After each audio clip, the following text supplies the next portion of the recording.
dan berdampak pada aktivitas ekonomi kita menjadi lumpuh. Nah, itulah keterangan singkat tentang resesi ekonomi.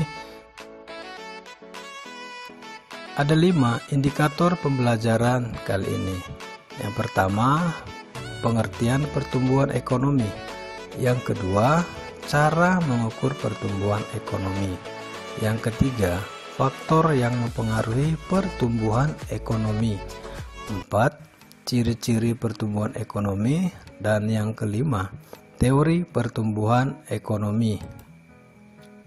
Kita mulai dari pertama, pengertian pertumbuhan ekonomi. Pertumbuhan ekonomi adalah sebuah proses naiknya kapasitas produksi suatu perekonomian yang diwujudkan dalam bentuk kenaikan pendapatan nasional dalam jangka panjang, akan tetapi tidak memperhatikan perubahan struktur ekonomi. Dalam konsep pertumbuhan ekonomi, yang dilihat hanyalah kenaikan pendapatan nasional, bukan pendapatan per kapita. Itu mengapa dikatakan dia tidak mengubah perubahan struktur ekonomi. Struktur ekonomi yang dimaksud di sini seperti apakah angka penganggurannya berkurang, apakah angka kemiskinannya berkurang. Yang kedua, cara mengukur pertumbuhan ekonomi. Ada 2 cara, satu dengan GNP real, 2 dengan GNP nominal. Lalu apa bedanya GNP real dengan GNP nominal? Kalau GNP real adalah cara mengukur pertumbuhan ekonomi dengan mengabaikan kondisi unsur inflasi. Contoh, kita ingin mengukur pertumbuhan ekonomi tahun 2019 dengan membandingkan GNP tahun 2018 dan 2017.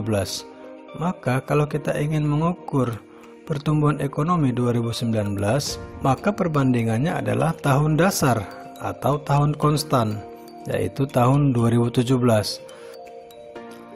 Jika kita ingin mengukur pertumbuhan ekonomi dengan GNP nominal, maka kita akan memperbandingkan antara tahun yang ditanya, yaitu tahun 2019, dengan tahun yang berlaku atau tahun 2018.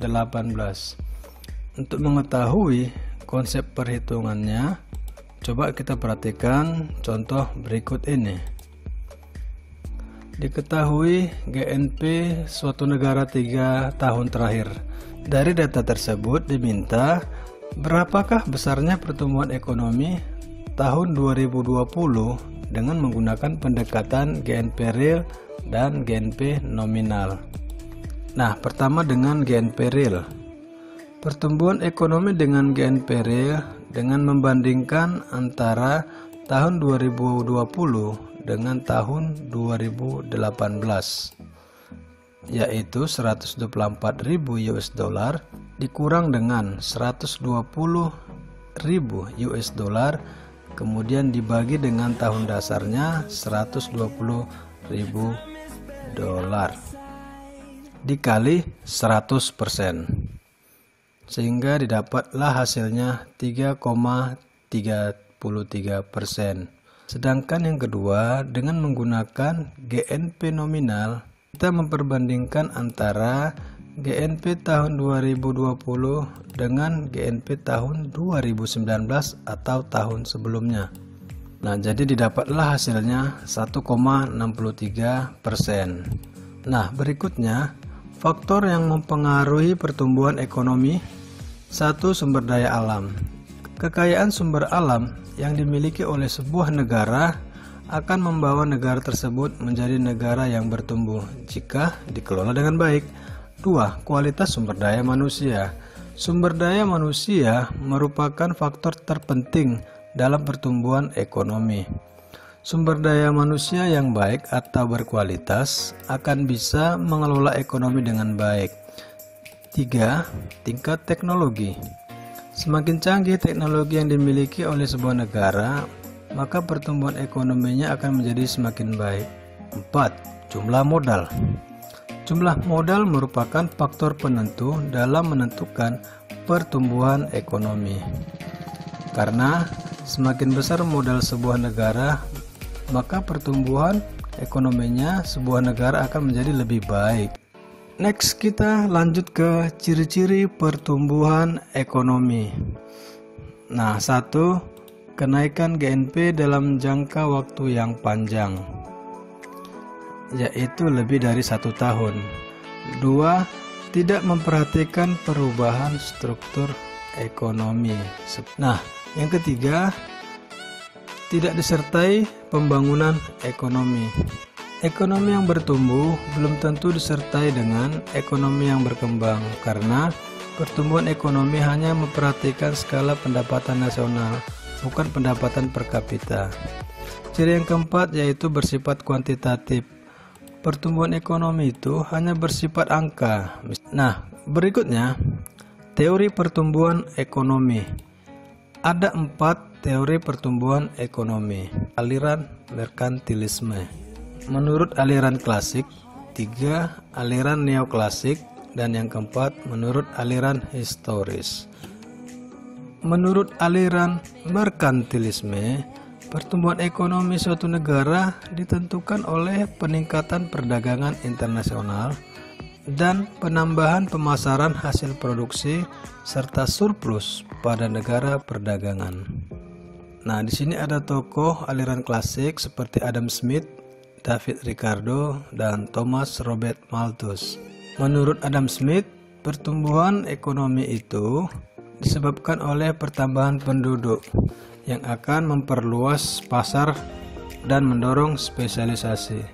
Sedangkan menurut David Ricardo, jika pertumbuhan penduduk terlalu besar, maka tenaga kerja akan melimpah dan akan terjadi penurunan upah, sehingga perekonomian menjadi stagnan. Kemudian menurut Thomas Robert Malthus, ada 4 faktor yang mempengaruhi pertumbuhan ekonomi, yaitu yang pertama jumlah penduduk, 2 jumlah barang-barang modal, yang ketiga luas tanah dan kekayaan alam, dan yang keempat tingkat teknologi yang digunakan.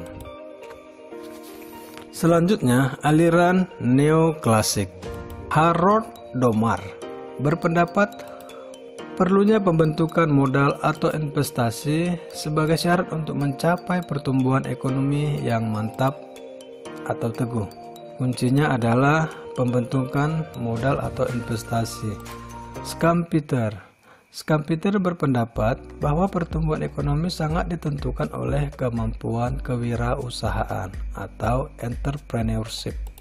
Robert Solow berpendapat bahwa pengaruh tabungan atau modal, kemudian populasi atau tenaga kerja, dan teknologi terhadap tingkat output dan pertumbuhan ekonomi.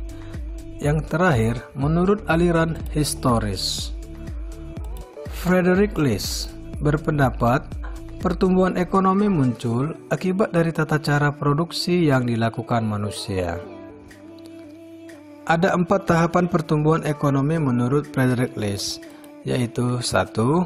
Masa berburu atau mengembara, 2. Masa beternak dan bertani, 3. Masa bertani dan kerajinan, dan yang keempat, masa industri atau perdagangan. Kemudian Karl Busser berpendapat pertumbuhan ekonomi suatu negara berdasarkan hubungan produsen dengan konsumen.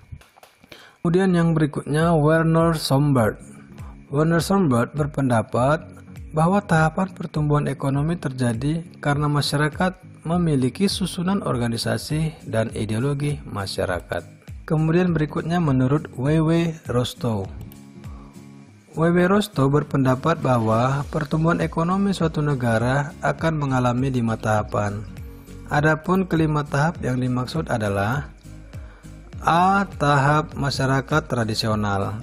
Tahap ini ditandai dengan pertanian pada tenaga kerja belum mengenal iptek dan hasil produksi hanya untuk keperluan sendiri. B. Tahap prasyarat lepas landas atau transisi. Ditandai dengan pendirian industri pertambangan, penggunaan modal dalam pertanian semakin meningkat, dan adanya pendanaan asing yaitu berupa investasi dan tabungan. C. Tahap tinggal landas. Tahap ini ditandai dengan industri yang semakin meningkat, tabungan dan investasi semakin meningkat, adanya perubahan pada teknologi, ada perubahan ekonomi secara internasional maupun regional. D. Tahap menuju kematangan.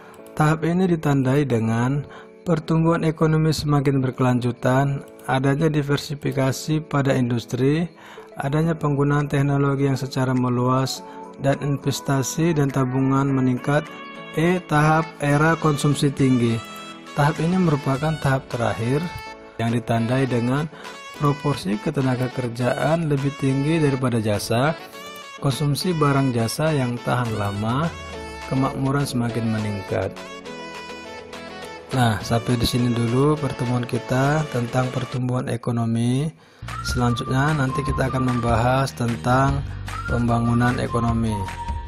Dibaca bukunya, dipahami supaya pembelajaran kita bisa lanjut. Terima kasih.